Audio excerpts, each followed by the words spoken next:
my dear. Ba-da-da-dum. Do I look good today? Okay. Welcome back to our podcast, Culture Shock Therapy, where we get into a whole lot of therapy for all of the culture shocks we experienced as third culture kids. We are really excited that today we will be filming our 10th episode, so that is our first milestone, at least it is for us. In honor of this milestone, we will be doing a top 10 of our all-time favorites in our TCK's journey specifically. So we will be covering places, trips, foods, cultures, and one other thing. Experiences. Yeah, exactly. So yeah, stay tuned if you would like to dive in with us.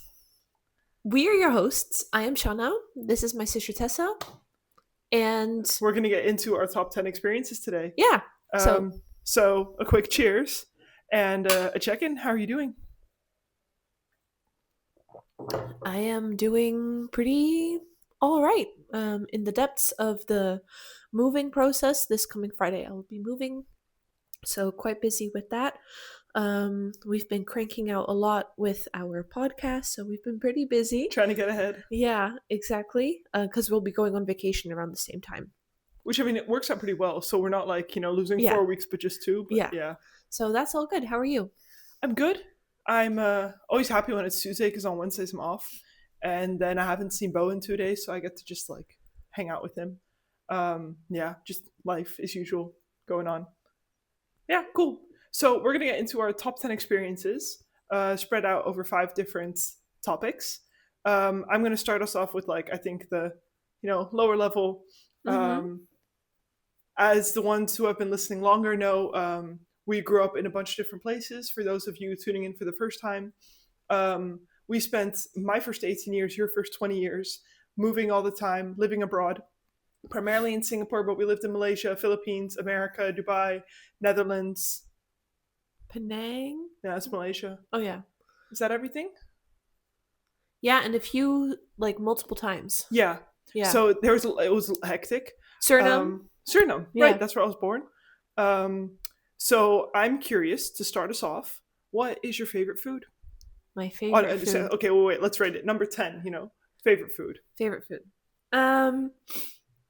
I find this question. I mean, I love this question because it's food, and I love food.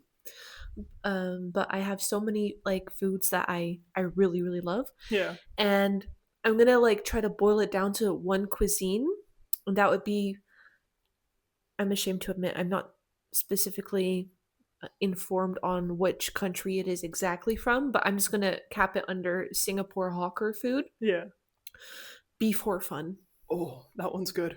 So it's such a warm, savory, soupy comfort food. You could eat like noodles, 5 portions. So much flavor, and it took me a while to like it. Well, to like get into it, because when we first moved to Singapore, I was like, I only dared to eat like prata and chicken rice, and then as the years went on, I was getting more adventurous and trying a lot more local dishes. And this one, it stuck with me. I think about it a lot. When we were in London a year and a half ago, we went to the Chinese place and they had it, and I just was like, I was devouring the beef hor fun. So that would be it for me. When I went to Singapore, I actually forgot that beef hor fun existed because I was so focused on all of the dishes that I missed.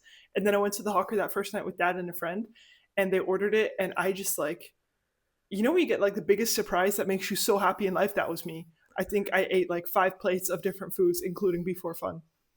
It was amazing. Delicious. Okay. Ranking number 9 is my favorite food, which as a cuisine, I absolutely love Indian food. Mm-hmm. You can wake me up at any moment of the night for Indian food. Mm-hmm. But my favorite is actually, I'm a little embarrassed to admit because it's so simple and it speaks to my cravings for carbs as a child. And it's basic, dare I say? Yeah, it's really basic, but it's just prata with curry, and all the different kinds of curry you can get with Indian food. Elite. It's so amazing. Then get a nice little tandoori chicken next to it. But I love prata. I love cheese prata. And you have so many different variants of prata as well. If you eat it for breakfast, I would eat it with sugar. Yes, exactly. But that's the thing. Prata you can eat at any moment of the day because, indeed, in the morning you eat it with sugar. In the afternoon you can eat it with curry. And then at night you can eat mutarbak, which is like a filled prata with meat and onion and a bunch of good stuff. Cheese. exactly. Prata is just up there because it's a every occasion dish. Yeah. Any moment of the day, It's good. any occasion. Any Yeah. craving you have prata. Yeah. Amen. Yeah. Yeah. Okay. All right. So that's favorite foods. Then we're gonna go on to favorite move. Favorite move. Favorite move. My favorite move was moving to Dubai. Hmm. Um, and that was because we had spent the year before that living in Holland. Yeah. And when we moved to Dubai, I was 8, Yeah. Fair. so quite young still. Um, but we had lived that one year in Holland. I was ready to leave. I did not like that year. And for me, it just felt like going on this grand adventure again. And I don't recall having any specific like sadness or pains about leaving the Netherlands. Um, I was just so excited to go here, and Dad had gone a few months earlier to get everything settled and prepared. So we're like, oh, when we come there, the house is there, the car is there, it's all sorted out. And then, um, but we had come from Holland, and it was just like the heat just smacked you in the face because we came like the dead center of summer.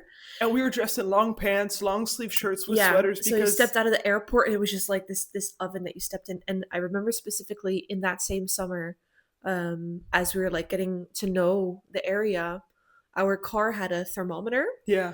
and it hit 55 degrees Celsius. My goodness. And that will always stick with me. But that was my favorite move just because it was so new and adventurous, and I loved it. I Yeah. remember always burning our butts and legs when we would have to sit in the car. We would just like let the car air for 10 minutes before getting in. Mm, And the wildest part was that in the winter in Dubai, I mean, there's not really a winter, but we would wear stockings yeah. under our dresses to school. And then halfway through the day, it would get too hot and we'd take them out and you'd just be wearing a dress. Yeah, but mornings could be really chilly. Yeah.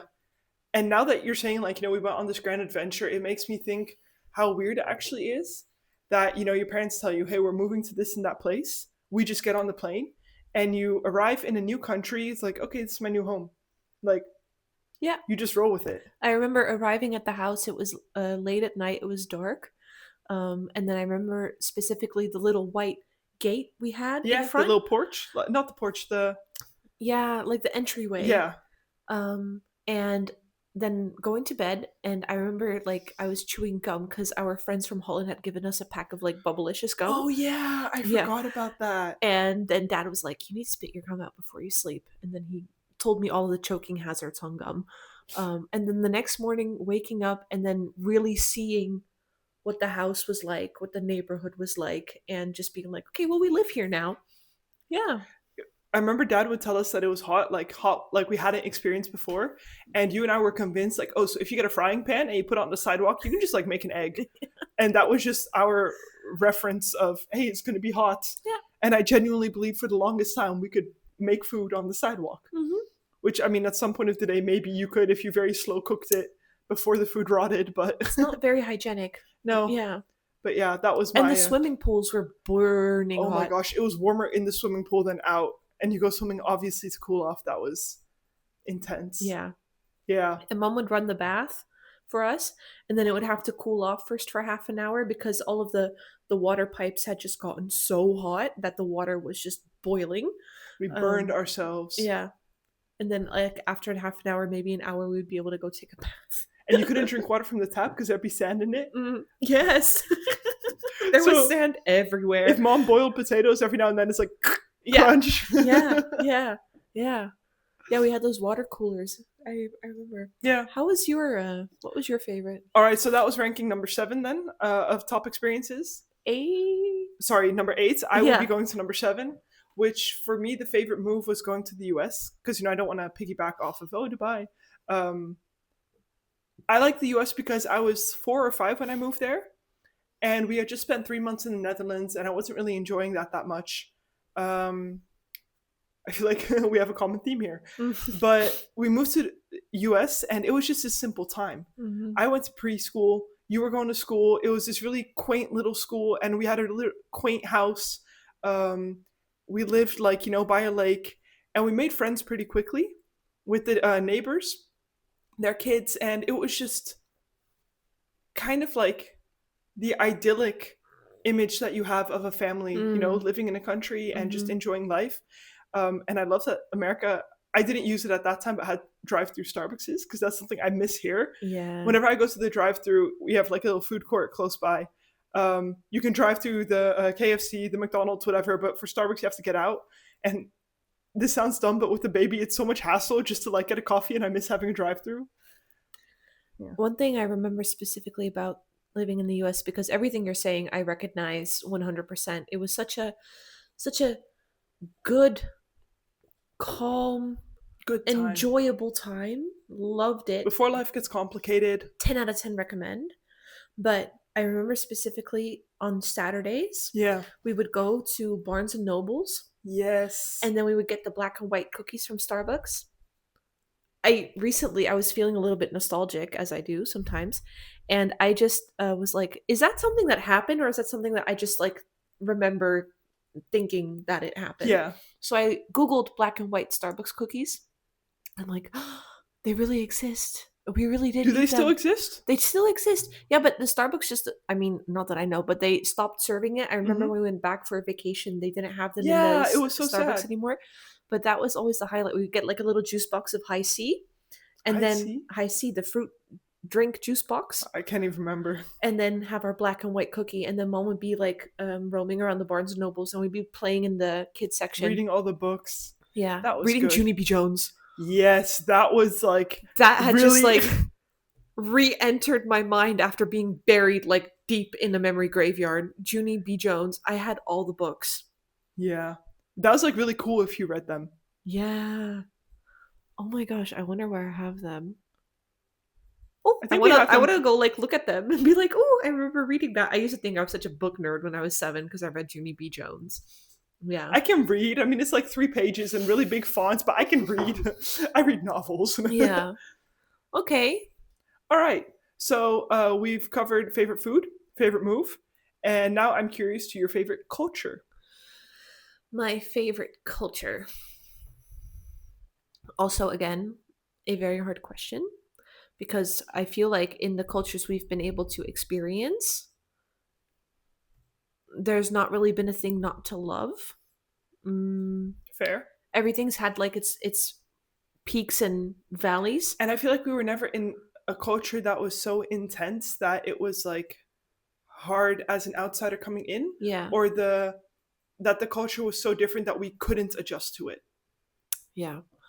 I do think just looking back at my experiences and interactions with this specific culture, it just warms my heart a little bit. Is the Philippine culture, people in the Philippines.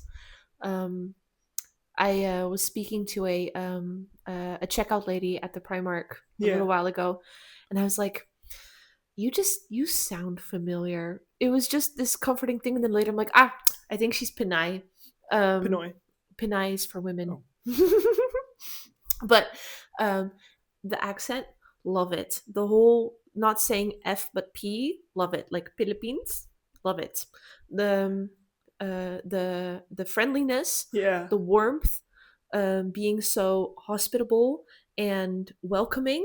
It was always a previous boyfriend of mine was and is still a Filipino, and it would be like not him but like his aunties be like, oh, you haven't eaten, come eat, you know. And there'd be so much food There'd be every so much time. food. Yeah. It's not like, oh, I'll make you a sandwich. It's I've been cooking all Table day. is set. Yeah. Yeah. So I don't know, it's so comforting. I love it. Yes. I'm trying to think of like the words to describe that feeling of, when you hear it again and you get this really hard smack in the face of home, Mhm. a very comforting feeling, but I can't quite think of the right words. What was that Heraya thing then? Oh, Harayeth is longing for a home that no longer exists. I feel like this is one big Harayeth. Yeah. Yeah. But I feel like the whole TCK life is Harayeth. Because I mean, I don't want to get too much into this because it's going to be one of our next episodes, but you're always longing for what you had, but you're also craving the next adventure. And even if you go back, you're not going back to that home you had, you're just going back to the country. And constantly having to come to terms with what you miss isn't there anymore. Mm. But to get back on topic, Philippines is your favorite culture to have experienced. I'd say mine is the Singaporean culture Mm. because I mean I felt the most at home in Singapore, but also I absolutely love the Singlish. I hate that I never mastered it. I was honestly I'm like one of those white people who try too hard to get into a culture. I just can't. I'm not good at accents. I have this really weird combination of accents, but I cannot. You have the international kid accent. Yeah, but I can't actually, do any other accents. Mm. Whereas you went to local school for a little bit, and within no time, I had no idea what you were saying because you were speaking Singlish, and in Singlish, you also speak Chinese through it. Um, and if you're not used to it, it honestly just you don't get what's happening. Mm. And I love that everything is about food, like you said, with the Mm. Pinoy that they always will invite you to come eat. In Singapore, anytime you hang out with your friends, it's have you eaten? And if it's a yes, you go eat. If it's no, you go eat. Um, Yeah, why have you not eaten? exactly. And all of the social things are about food. And I love that because it's not like it's a glutinous culture. It's just Gluttonous. gluttonous culture. It's just very Glutinous is something else. what's glutinous. Then? Gluten is the material that bread and dough releases in the chemical reaction as you Well, I mix know it. that, but glutinous isn't that. Filled with gluten. So Okay, whatever. then you have gluttonous, which is like shoving food in your mouth. We're gonna pretend I didn't say this. It's not a gluttonous culture. It's just a lot of the connection moments are around food. Mm. And I love that because I love food. I love the food that Singapore has. You have so many different options because of all the different cultures that live in Singapore. Yeah. It's never boring. Yeah, because you have Chinese, you have Indian, you have Malay, you have Philippines, you have Indonesian. Yeah, so there's always like also just in a hawker center you have all of those different stalls. cuisines. Yeah. That's I think the top thing I'm looking forward to when we go back to Singapore is going to a hawker and just standing there and taking the green plates and the orange plates Yeah. and the little stools that you have to sit on that hurt your back, but Yeah. just the whole vibe, Yeah, and the lime juice. Yeah, and the Milo in the bag.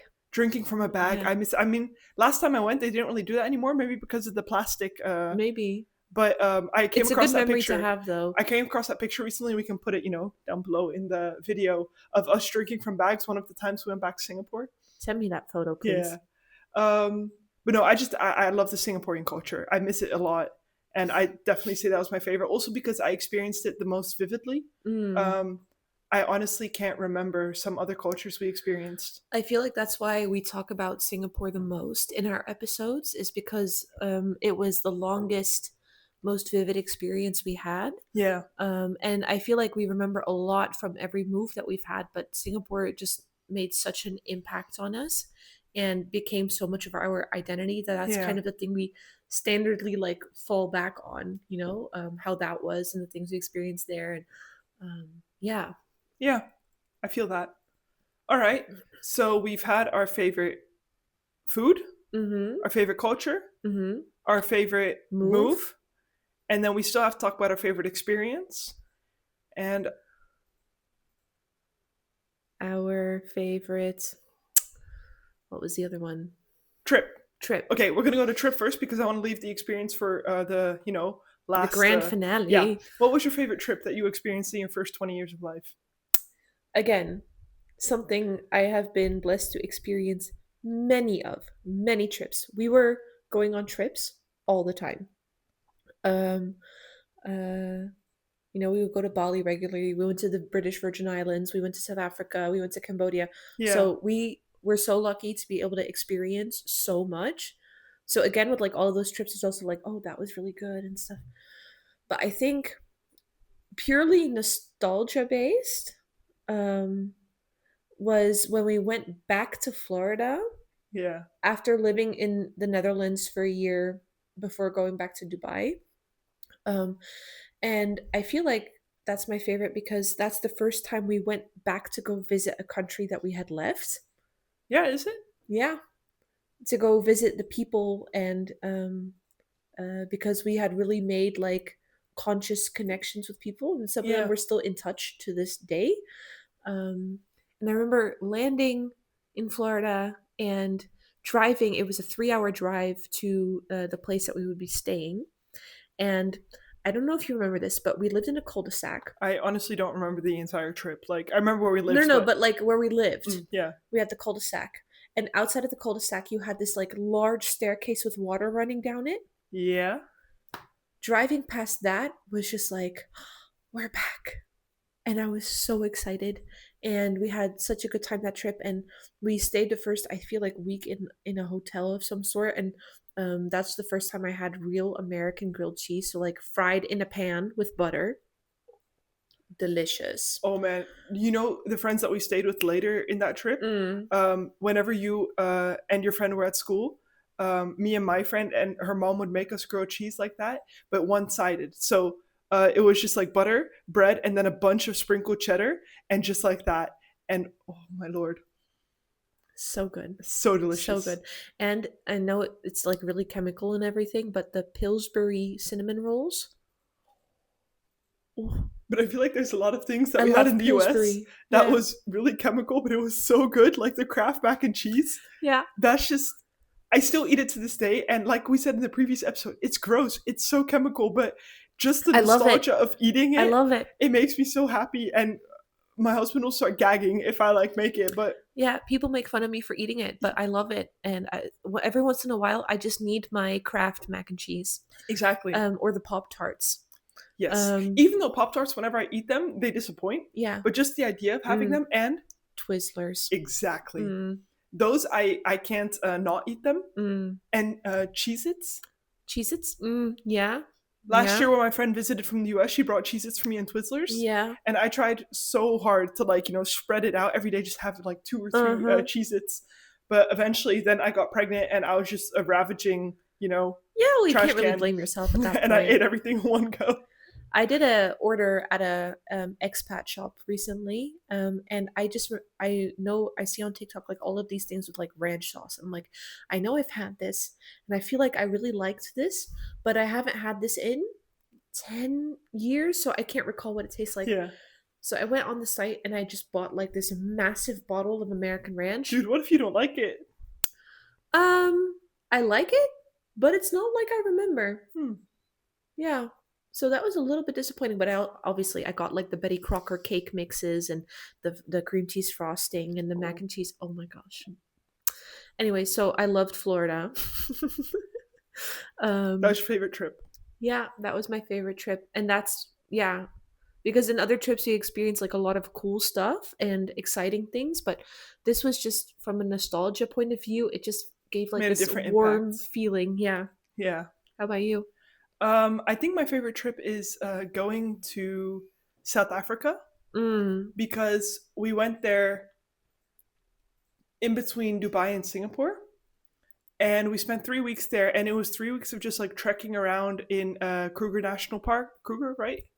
I think so. Yeah. And Cape Town, and we got to see so much wildlife, which was like really, really cool.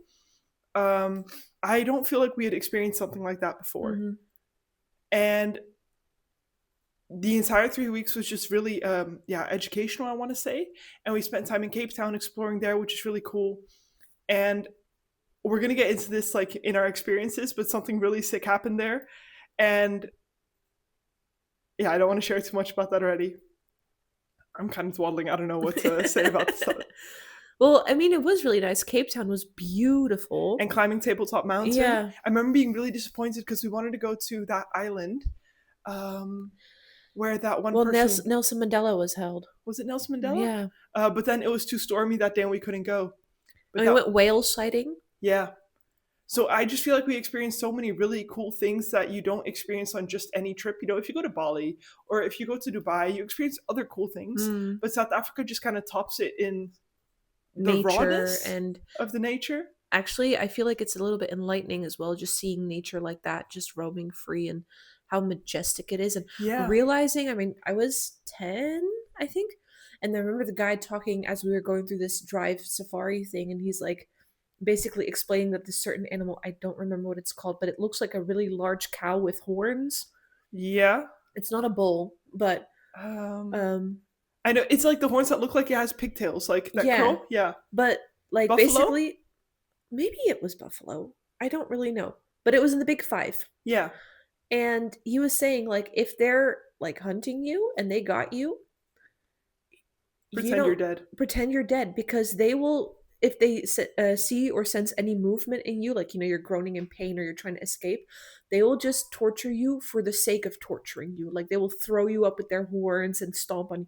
It was insane. So Yeah, I that made a lot of realized impact. at a really young age, like in wildlife, you don't stand a chance. There's no mercy. Yeah, there's no Yeah, mercy. I feel like it also changed my perception of zoos. Mm-hmm. I actually, like, the last few years realized I don't want to go to the zoo anymore, because having seen what wildlife is like in South Africa, where they get to roam free and let nature take its course. Be in their natural habitat. Because I remember there's this one lion who was older, and the tour guides were telling us, like, he's going to be attacked by the younger ones, like challenged in Yeah, my heart didn't like that very much. and they said that they have to keep hands off, Yeah. because that's nature. Hmm. And just being able to learn and realize that as a kid already, now I wouldn't want to go to a zoo anymore, because it's not fair to the animals. You're not seeing a majestic lion, you're seeing a trapped lion who's been taken out of its own habitat, who does not have the space. I know what they say, they have space, but they don't have the space that That they they would in the need. wild. Yeah. This is not the environment where they should be. Mm. So it changed my perception on that.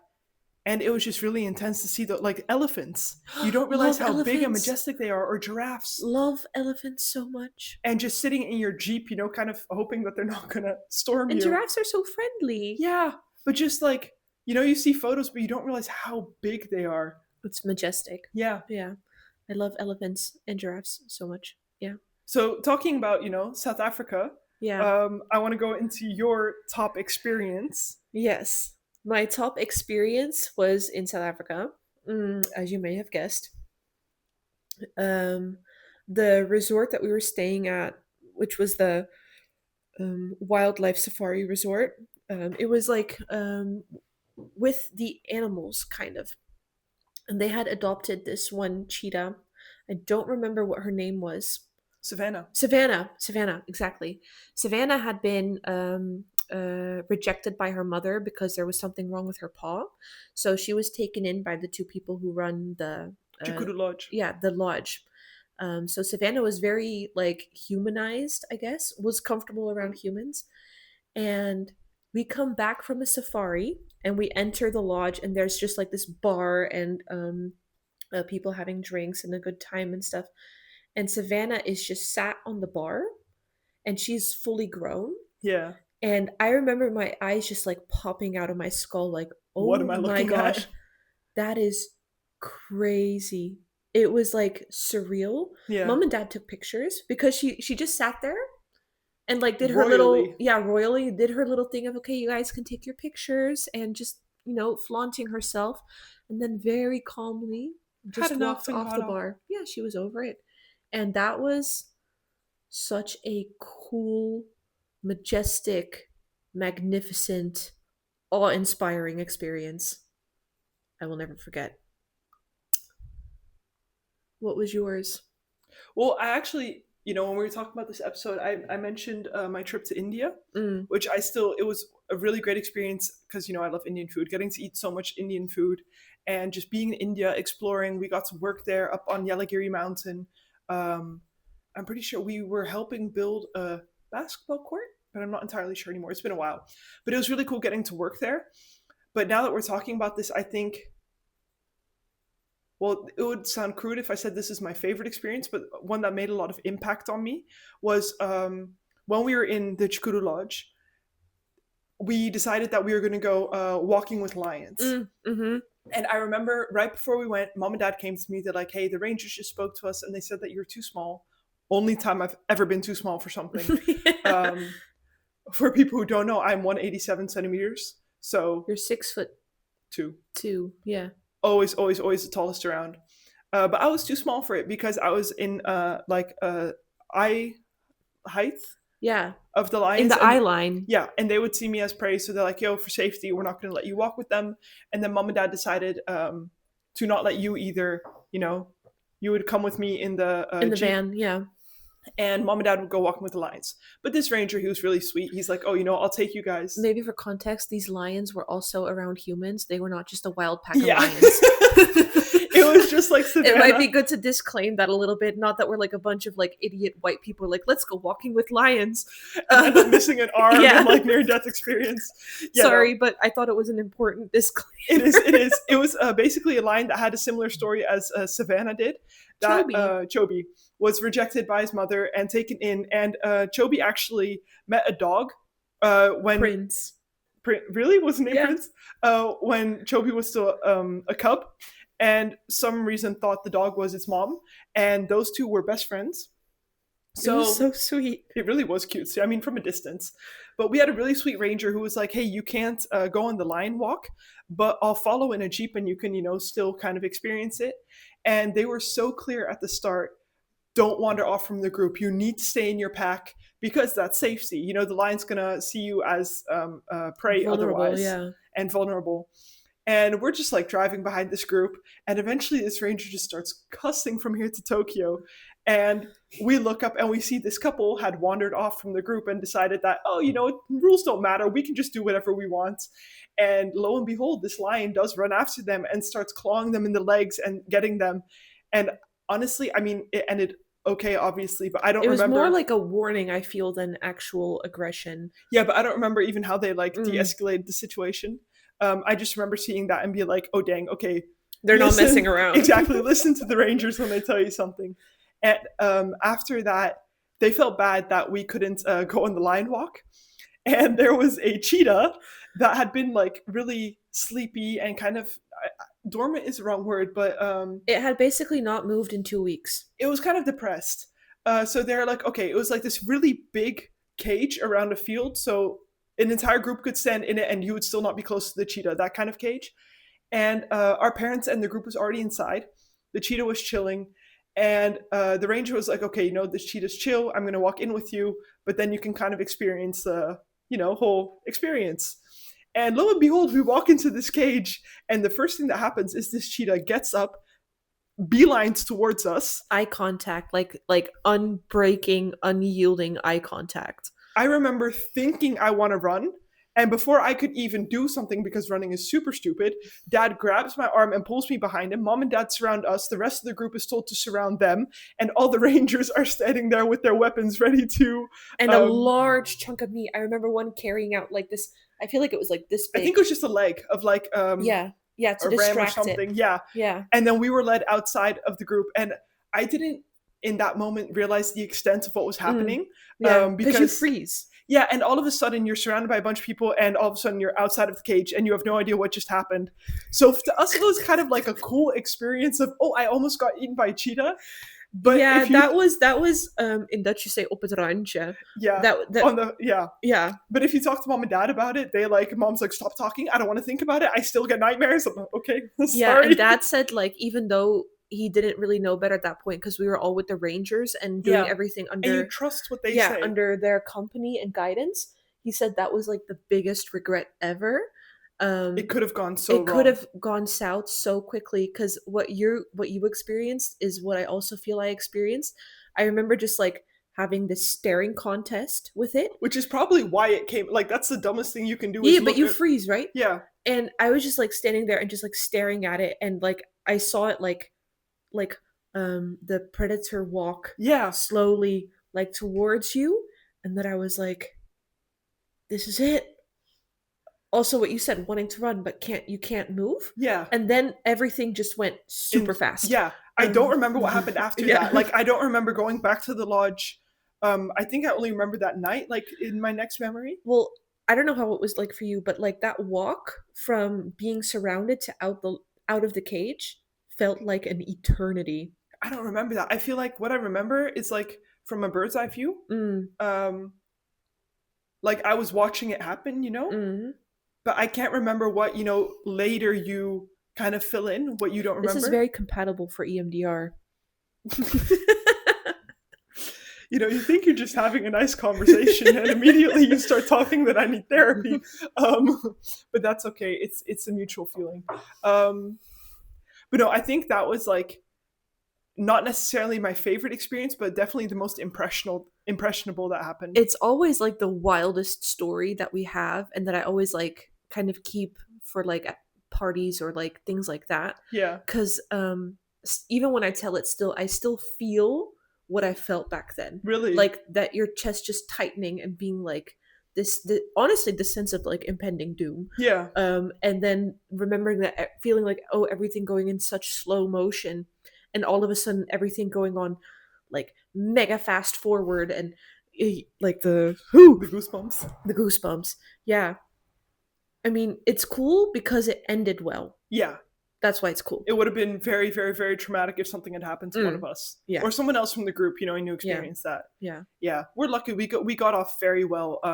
And the cheetah was not harmed. They Yeah. were able to just distract it with the leg meats. of some kind of animal. And I'm pretty sure that the weapons they had were probably like sleeping darts and not necessarily. Yeah, to because kill they were it. all there to protect them. Yeah. But yeah, that's the wildest thing that we ever experienced. Ooh. It's funny, like I don't feel what you're feeling now. Oh. But I feel like I dissociated from it so much that I can tell it without feeling anything, because I the bird's eye view, you know, I can't actually put myself in those shoes again. If I look back at that experience, it's just me again, just staring at the cheetah. Yeah. Do you still like have trouble with it, or is it No, it's just, it brings up this adrenaline and being like, oh, holy shit, that was very close. And being happy that it ended well and that nobody got hurt or harmed, and you know, things like that. But yeah. Yeah. Yeah, that was our top 10 experiences being third culture kids. And I mean, there's so many more, but we kind of narrowed it down because, you know, you don't want to get into You the experience never-ending. so many fun and bizarre and cool and mind-racking things that you can't really think of all of them. It's usually when we're talking about stuff like this, we're like, oh yeah, that happened, or that happened. And yeah, like every time we try to list these things, we have a lot of trouble, but then in natural conversations, we'll just be throwing them out constantly. So I once again want to say thank you guys for listening and tuning in on this. I'm very, very, very intrigued that if other people have stories like this, please do share, because I love hearing these crazy things that happen to other people and being able to relate. Next time, we're going to be talking about home. What is like. That? Exactly. And the stress that every third culture kid experiences when they get asked, where are you from? The whole idea of always having one foot out the door, being in both worlds, never fully being in one. Not identifying with one world. Exactly. And like we talked about the whole Heraya thing of you miss a home that's no longer there. We should call our next episode Herayeth. That's a good one. Yeah. I like that. Nice. So thank you guys for tuning in. We look forward to seeing you next week.